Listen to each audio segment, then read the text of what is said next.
tenemos un candidato. Queremos que lo conozcan. ¿Quién es? Carlos Salvador Vila. Nos encontramos en Madrid, siempre me acuerdo. Él me habló bien de Menotti durante el viaje. Sí, no, yo nunca me peleé ni nada. Estamos discutiendo de un lugar que no es el mismo que discutimos cuando yo era el mundo. Yo me lo entendí como pude. Dice una cámara. Tiene que mirar ya. ¿Cómo se llama? Jorge Valdano, 30 años, argentino. Ricardo Giusti. ¿Cómo se llama? Maradona, 25 años. Bueno, me llamo José Luis Cusiu, 25 años. Claudio Daniel Borghi, tengo 21 años. Carlos Ruggeri, 24 años. ¿Sobrenombre? Cabezón. ¿Por qué? Bueno, seguimos con la pregunta. ¡Seguimos!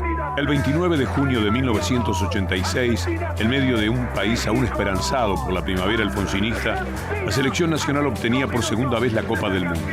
Si no hubiese sido jugador de fútbol, ¿qué hubiera sido? El profesor de educación física.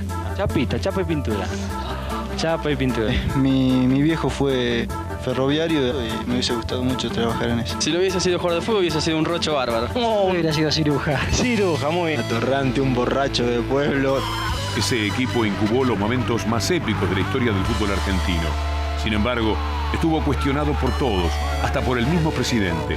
El equipo no gustaba y es lógico que haya críticas. Lo que pasa es que hubo críticas malintencionadas. Pero en menos de 2 meses se convirtió en una selección inolvidable.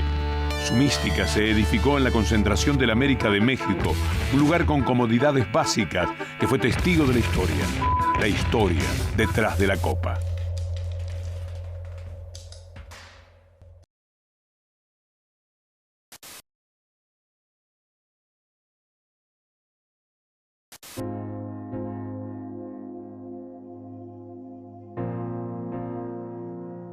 Jorge Carrascosa nunca dijo por qué se fue de la selección. Todos suponen, pero nunca dijo por qué se fue de la selección. Y no nos dijo ni a nosotros por qué se fue. Y nunca lo dijo. Nadie estaba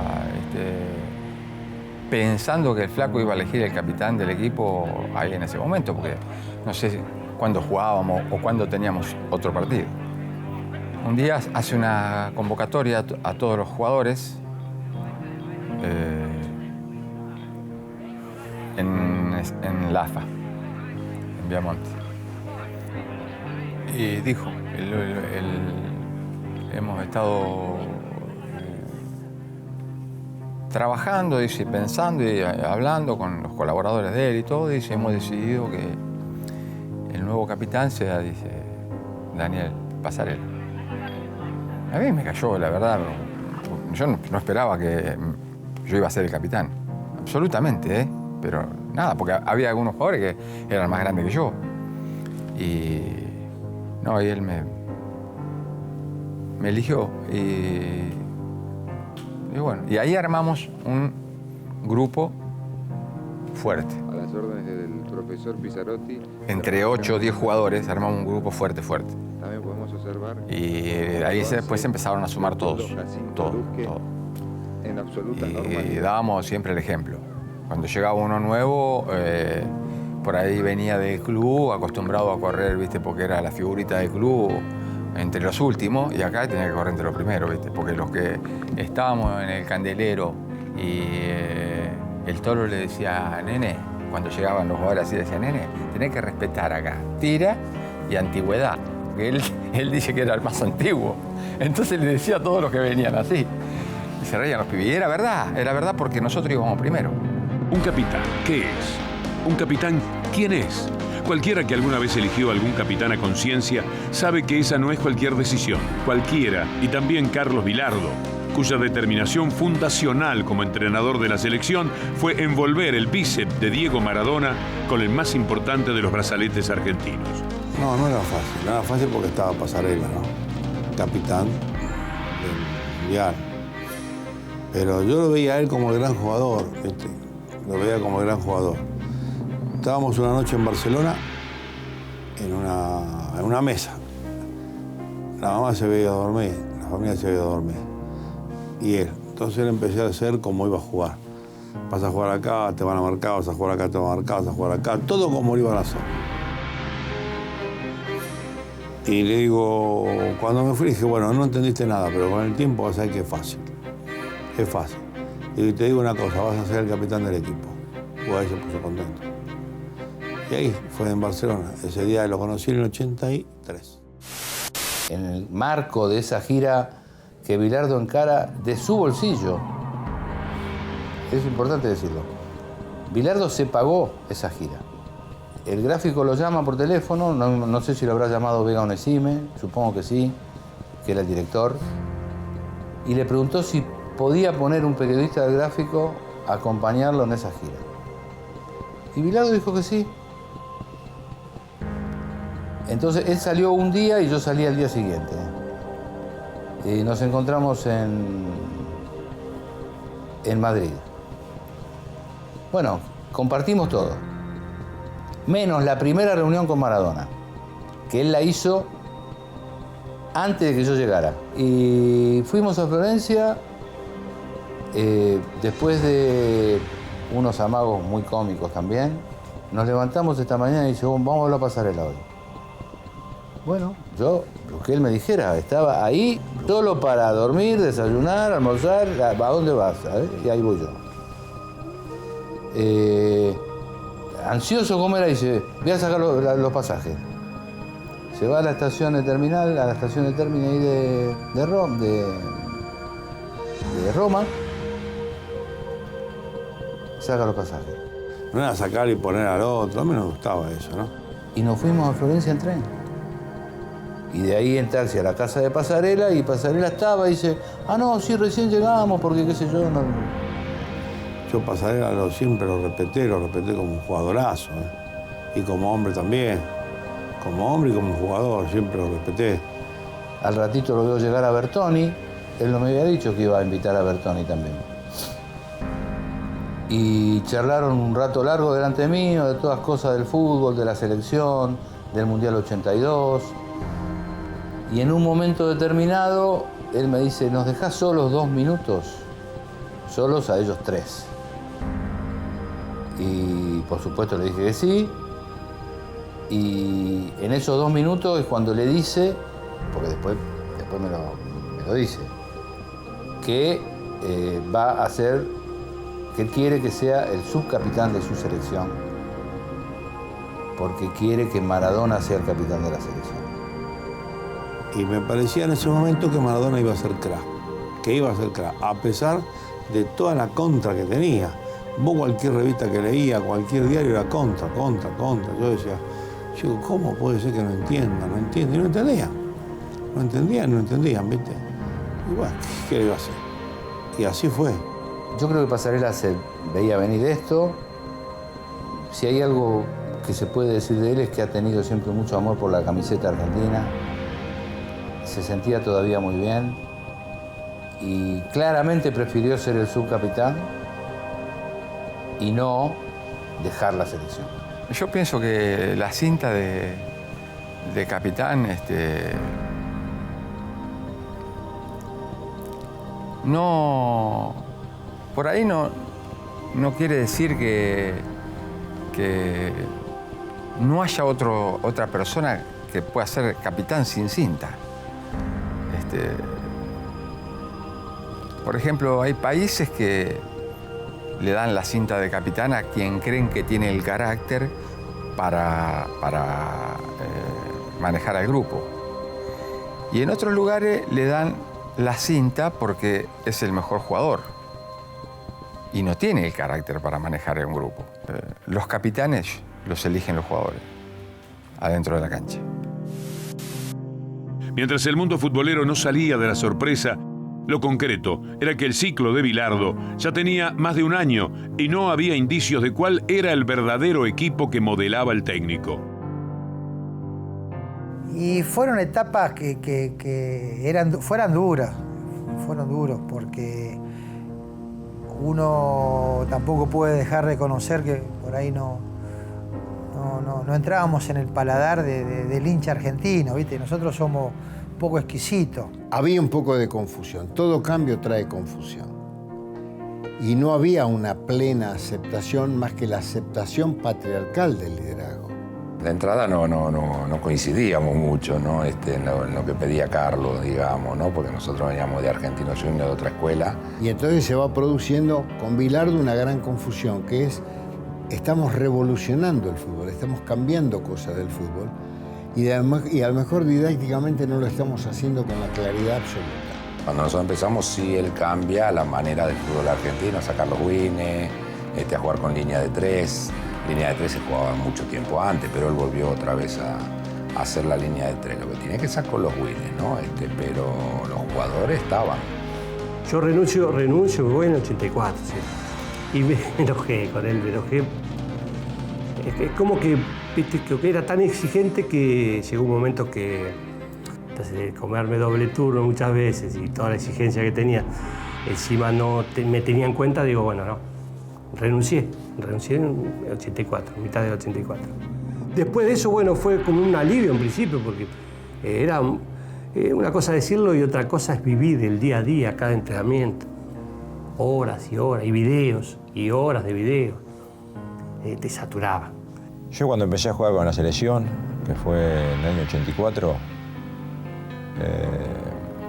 no cambié mucho el juego mío, porque yo siempre estaba en contacto con la pelota, tenía jugadores al lado como Troviani, Ponce, Gurruchaga, que teníamos buena técnica, que nos juntábamos, hicimos una gira muy buena primero no la empezamos bien en Colombia, fuimos a Suiza, Bélgica, España y México y ahí jugamos grandes partidos y creo que fue donde empezó la época que se podía pensar que Argentina podría ser campeón del mundo, ¿no? Porque me acuerdo que un día que le ganamos a Alemania 3-1 en Alemania, Beckenbauer después del partido dijo, este va a ser el próximo campeón del mundo, porque si juega de esta manera y todavía le falta Maradona, va a ser un equipo muy, muy difícil.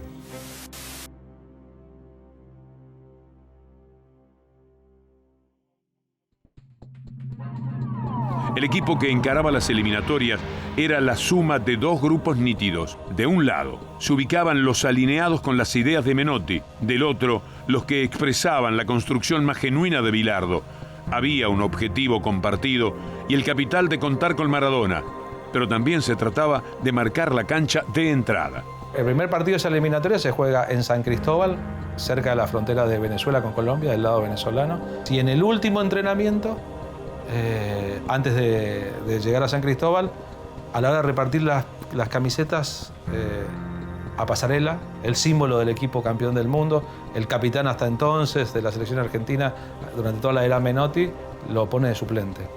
Y Pasarela juega el último entrenamiento de suplente y se convence a sí mismo que Bilardo no lo va a poner de titular en el primer partido. Entonces ocurre que en San Cristóbal, sin testigos, Pasarela lo aborda a Bilardo y le dice, mira Carlos, se terminó, si no me vas a poner... No, pero no lo tomes así, era un entrenamiento. No, ya sé que vos no me querés. Yo voy a citar una conferencia de prensa y voy a decir que tengo un problema familiar y me vuelvo a Italia. O sea, no vengo para ser suplente en tu selección. Y Bilardo le dijo, no podés hacer eso. Sí puedo. ¿Cómo que no?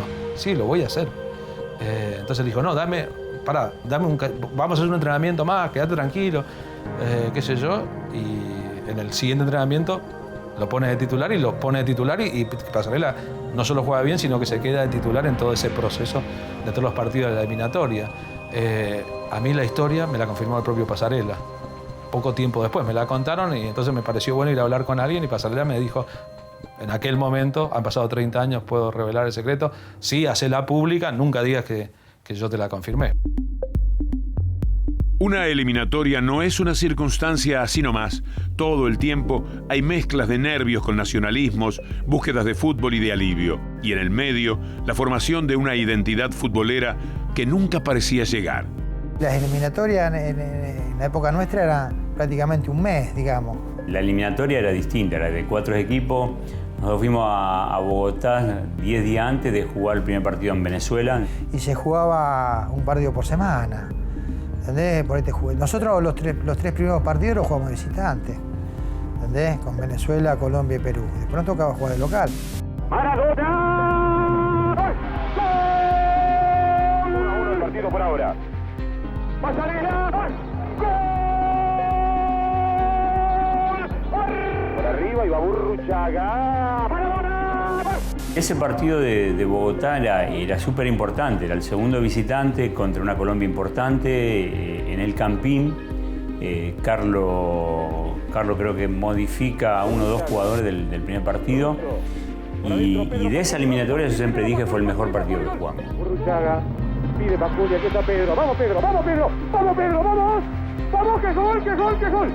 Con un gol mío de costado, pegándole al primer palo fuerte arriba, pero técnicamente fue el mejor partido que hicimos, cosa que desde lo técnico a nosotros nos costaba jugar bien, nos costó mucho jugar bien, pero ese partido fue sin duda el mejor de todo y que nos dio prácticamente y paradójicamente lo que sucedió después, casi media posibilidad de ya llegar al Mundial, porque ganar los dos partidos visitantes no era fácil, pero después, bueno, obvio, se complicó.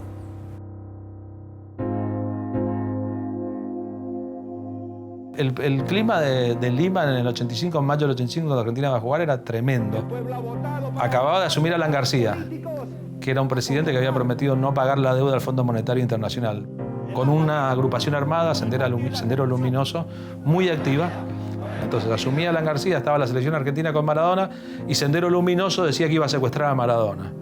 Entonces había un operativo de seguridad, un quilombo en torno a Maradona y Argentina en ese momento muy grande.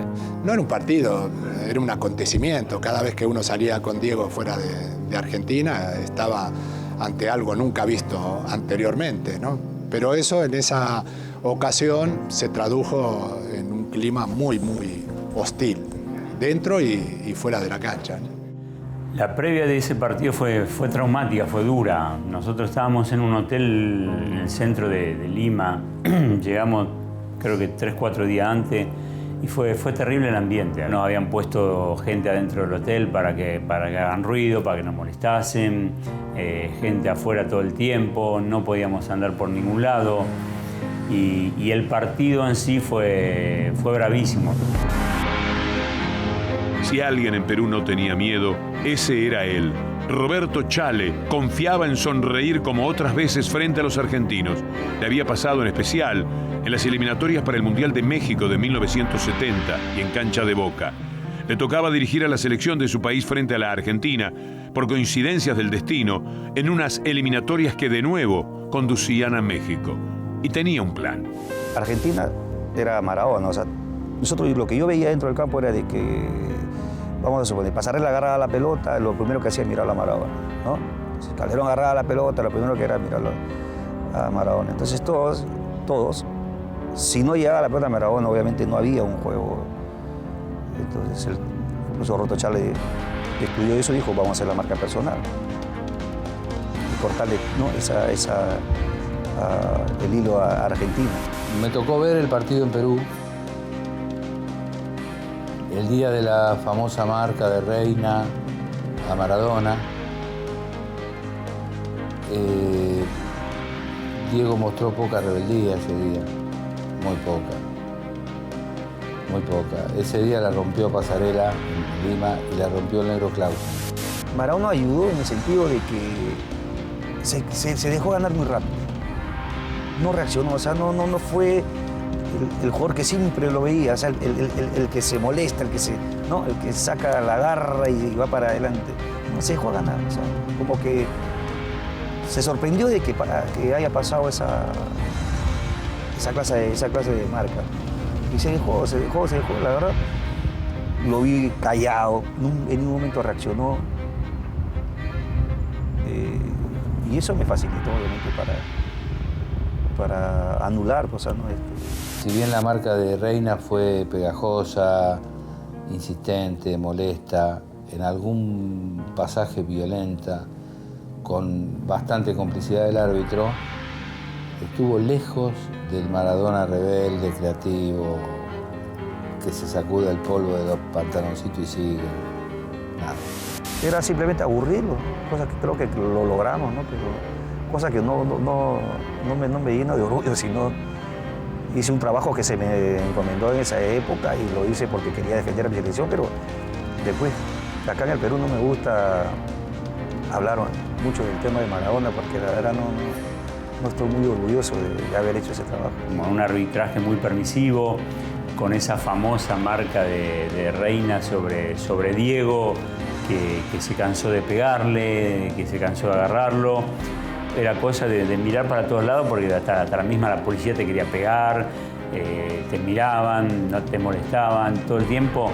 Por eso lo que eran las eliminatorias de la época. Cueto, el cabezazo de Reina, el enganche no llegaba, Filiol, ahí está Velázquez, Filiol, Oblita, gol.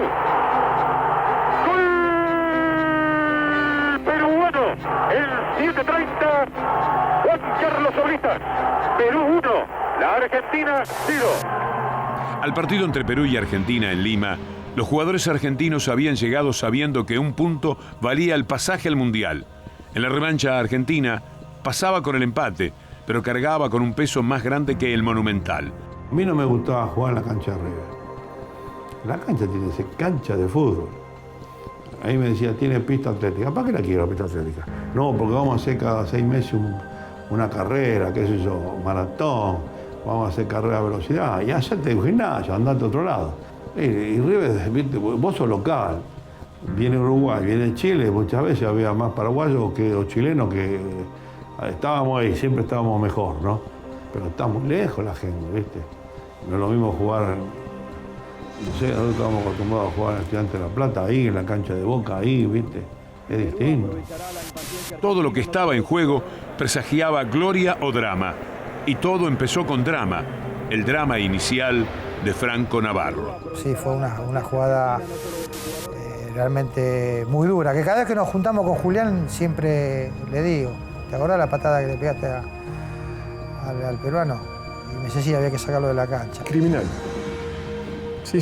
Fue como que salió del vestuario con la misión de sacarlo, ¿no? Porque el otro tipo era realmente una de las cartas más bravas que tenía Perú.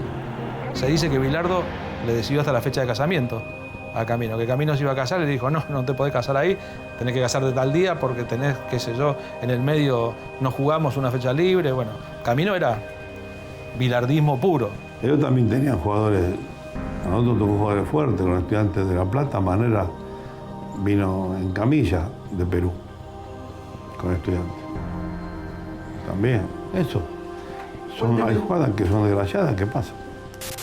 Enseguida Pasculi aprovechó que Diego se le fugó a Reina e hizo un gol que pudo calmar a la Argentina.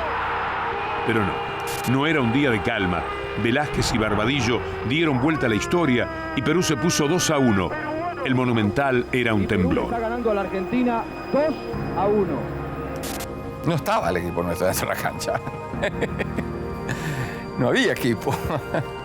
No estaba el equipo. Pero en un momento recuerdo haberle dicho a tu colega Guillermo Blanco, le digo, si no nos salva Pasarela, no nos salva a nadie. Yo estaba sentado al lado de Grondona viendo el partido. Y en el minuto 25, él empezó a sangrar de la nariz. Era como esos sueños en donde te persiguen y vos vas corriendo en cámara lenta y no eres capaz de encontrar tu ritmo de carrera, tu ritmo natural de carrera, ¿no? Que las piernas son pesadas y te alcanza, te alcanza. Bueno, pues así me sentí yo en aquel partido y así recuerdo la impotencia de alcanzar un resultado que nos resultara útil, vamos, en medio de la tensión del Monumental, ¿no? Y me acuerdo los últimos 8 minutos, 9 fueron tremendos. A mí me agarraban unos calambres impresionantes. Me levantó mucho la gente porque empezó a corear mi nombre y me levanté y seguí porque no podía más. Garré, llegaba Maradona, antes despejaba Olaechea. Burruchaga.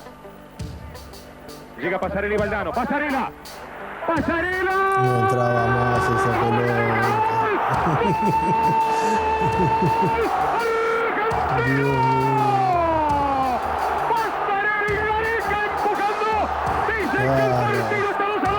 Y México recibe otra vez al equipo argentino.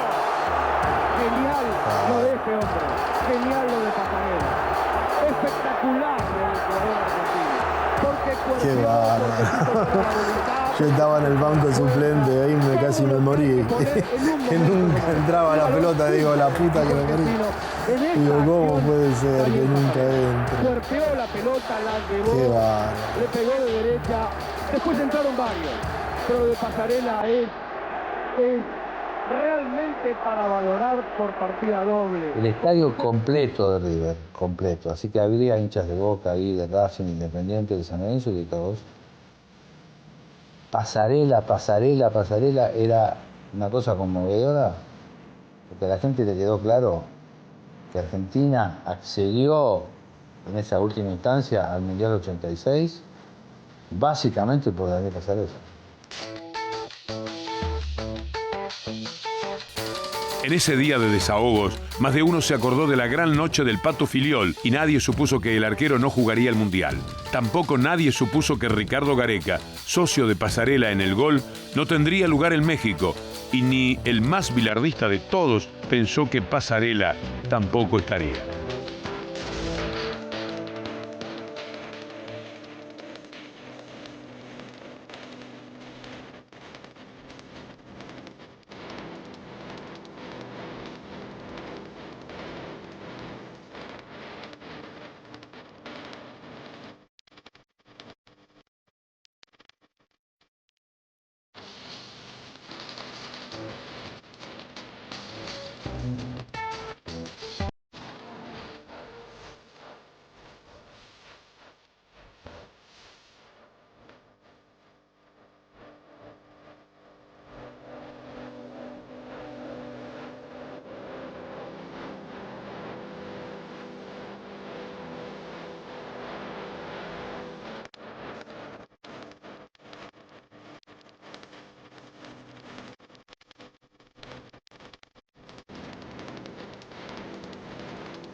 Disponible también en cda.gov.ar.